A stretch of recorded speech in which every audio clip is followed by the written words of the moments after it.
Nós vamos dar início hoje ao estudo da eletrodinâmica. Na eletrodinâmica, a gente estuda a carga elétrica em movimento e iremos dar início ao estudo da corrente elétrica.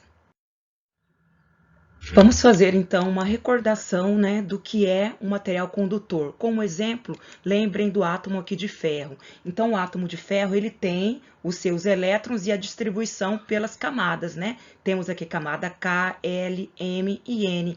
Quando você vai fazer a distribuição eletrônica do elemento ferro, ele tem 26 elétrons e na última camada nós teremos então 2 elétrons. Esses elétrons são os elétrons livres, aqueles elétrons que são fracamente ligados ao núcleo, ao átomo, ok? Sendo assim, eles podem se mover de átomo a átomo em todo o material. Essa aqui é uma representação, um GIF, dos elétrons livres em um metal, representando aí de preto os elétrons livres passeando por todo o material.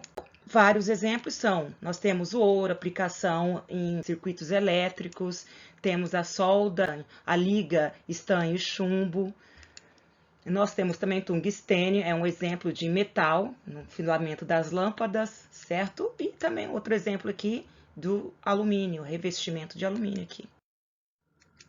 Corrente elétrica é definido como fluxo ordenado de cargas elétricas, em um condutor elétrico sólido ou também em soluções iônicas. Percebam nessa foto aqui, o que nós temos? Primeiramente, na foto da esquerda, um exemplo de um material condutor, de um fio condutor. Como que ele estaria neste momento, se eu pudesse enxergar, Vocês estariam vendo esta representação de vermelho, os elétrons livres em um movimento caótico, desordenado. A partir do momento que é estabelecido uma DDP, então eu tenho aqui VA e VB, ok?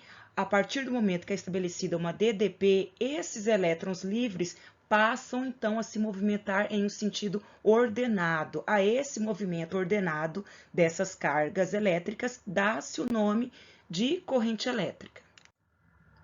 Uma outra representação, observem aqui na esquerda, nós temos um circuito simples formado por uma bateria, uma lâmpada e um fio condutor.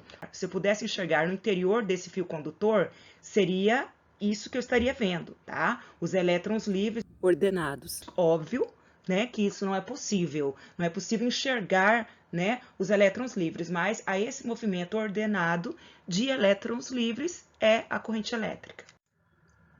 Aqui nós temos uma representação, duas pilhas, fazendo então uma DDP aqui de 3 volts, cada pilha 1,5 volts.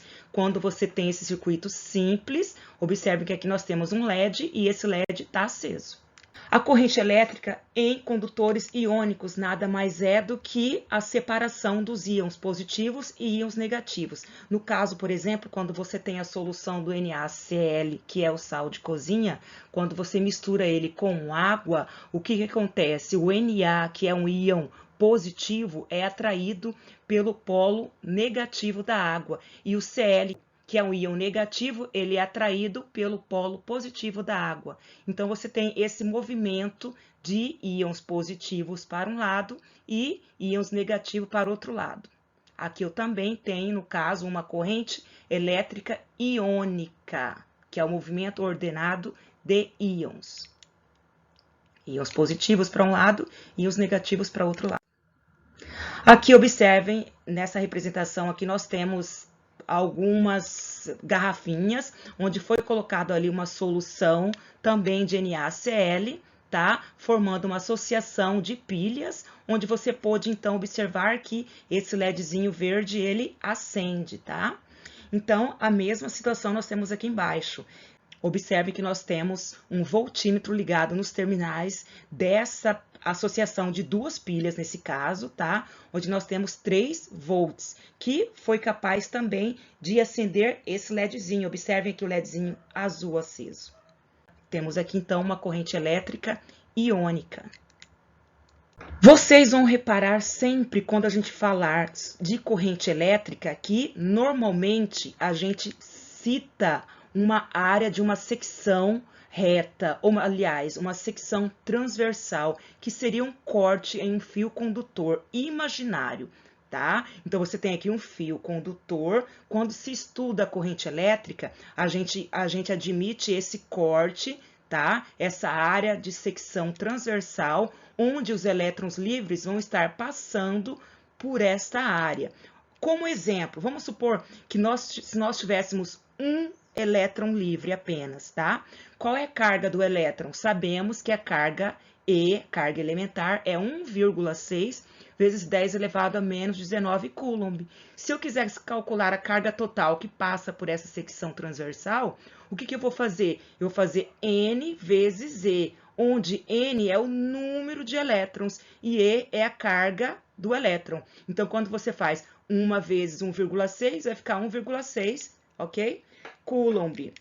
Aí, se eu tiver 2 elétrons livres passando por essa secção, por esse corte, como que vai ser o total de carga, ΔQ? Como que eu faço para calcular? Eu vou fazer N vezes E. O que seria N? O número de elétrons, no meu caso, 2. 2 vezes 1,6 vai ficar 3,2, vezes 10 elevado a menos 19 coulomb, tá? E assim sucessivamente. Beleza? Então, para eu calcular a carga total que passa por uma secção transversal, basta eu multiplicar N vezes E, onde N é o número de cargas e E é a carga elementar.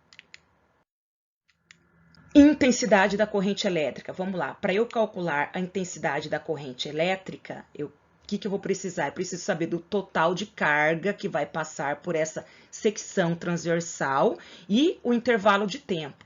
Sendo assim, corrente elétrica I é definido como total de carga que atravessa essa secção transversal em um intervalo de tempo, que é o ΔT.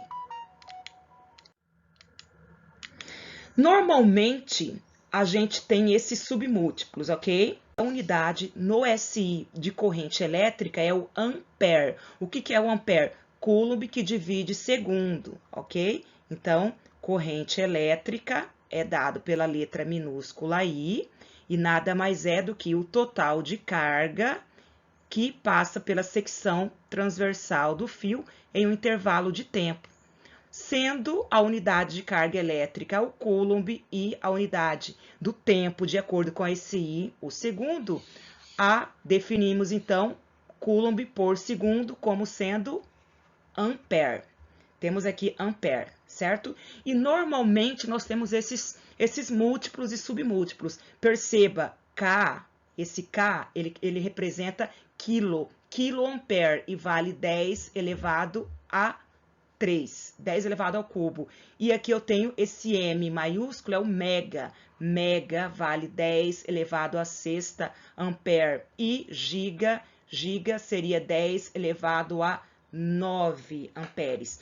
Aqui embaixo nós temos esse M minúsculo, é mili. Miliampere, mili é 10 elevado a menos 3. Aqui nós temos microampere. O que é esse micro? É 10 elevado a menos 6. E, finalmente, nanoampere, 10 elevado a menos 9. Vamos praticar um pouquinho. Percebam, olha só, o que nós temos aqui? Nós temos aqui, numa secção reta de um condutor de eletricidade, passam 12 coulombs. 12 coulombs é o total da carga, ΔQ. A cada minuto. Minuto é o intervalo de tempo, gente. Isso aqui, ó, é o ΔT, certo? Lembrando que 1 minuto tem 60 segundos, unidade no SI.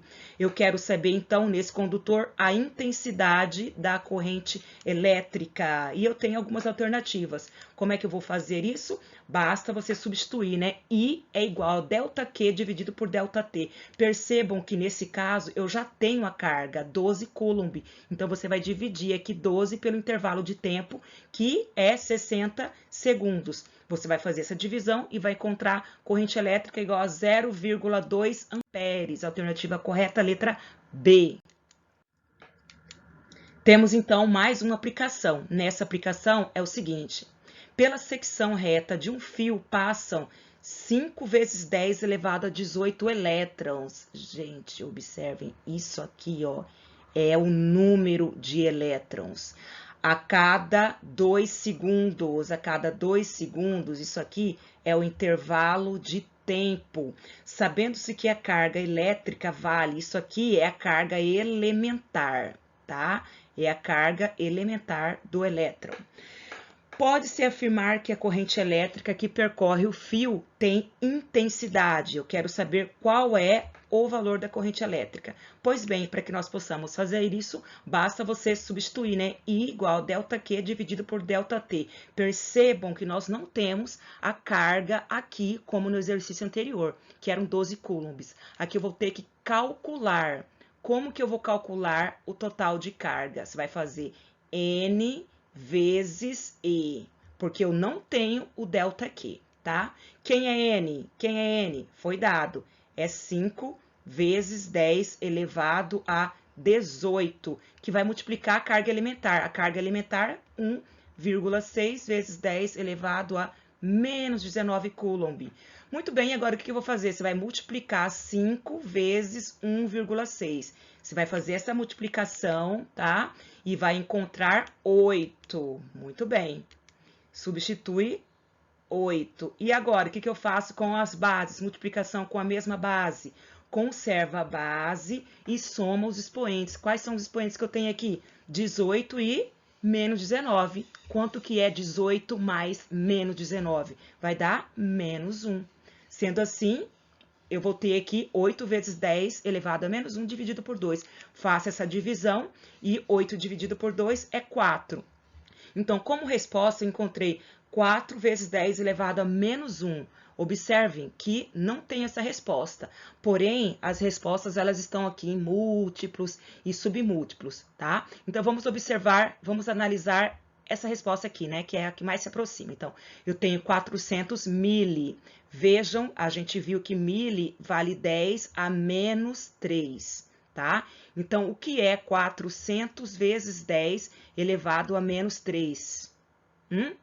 É o mesmo que 400 dividido por 1.000, ou você desloca 3 vezes a vírgula para a esquerda. Ó, 1, 2, 3, seria 0,4. Ou, se vocês quiserem, vou colocar assim, ó, 400 vezes 10 elevado a menos 3, olha só, se eu caminho uma casa para a esquerda, vai ficar 40 vezes 10 elevado a menos 2, né? 40 vezes 10 elevado a menos 2. Mas se eu caminho mais uma vez para a esquerda, vai ficar quanto? 4 vezes 10 elevado a menos 1, tá? Que é essa resposta. Sendo assim, a alternativa correta é a letra D. Ok, pessoal? Beleza. Até mais, então.